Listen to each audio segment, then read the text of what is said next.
Градската општа болница 8 септември од повредените пациенти во сообраќајка се лекуваат 28. 6 ќе бидат пуштени на домашно лекување. Од вкупниот број на пациенти, 6 пациенти се наоѓаат во одделот за интензивно лекување, кај двајца од нив во текот на вчерашниот ден е направена хируршка интервенција. Сите се со стабилни витални параметри, двајца од нив се на респираторна машина, состојбата е критична. Во клиничкиот центар во Скопје вкупно се лекуваат 8 пациенти, 4 на клиниката за анестезија, реанимација и интензивно лекување, 1 пациент на клиниката за травматологија, 1 на неврохирургија, 1 пациент на трудницата на клиниката за гинекологија и таа е во добра општа состојба и 1 пациент на клиниката за торакална хирургија.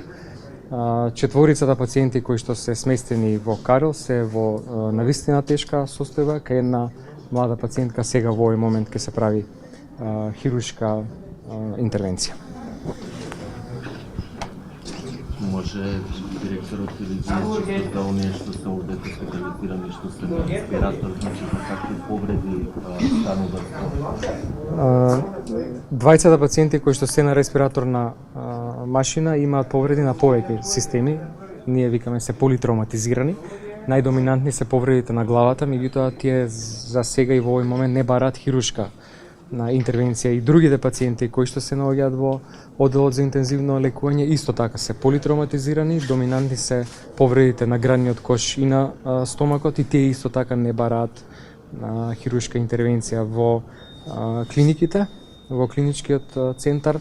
Таа млада пациентка сега во овој момент се одлучува како ќе продолжи третманот на ногата, која што е навистина тешко повредена, згмечена, и останатите пациенти имаат повреди на локомоторниот систем, на градниот кош и на стомакот. Тоа значи дека постои можност да биде ампутирана ногата заради таа повреда? Да, постои таква можност и сега во овој момент има конзилиум кој што одлучува како и што ќе се прави и како ќе продолжи третманот, односно хируршката интервенција. Колку години има пациентката?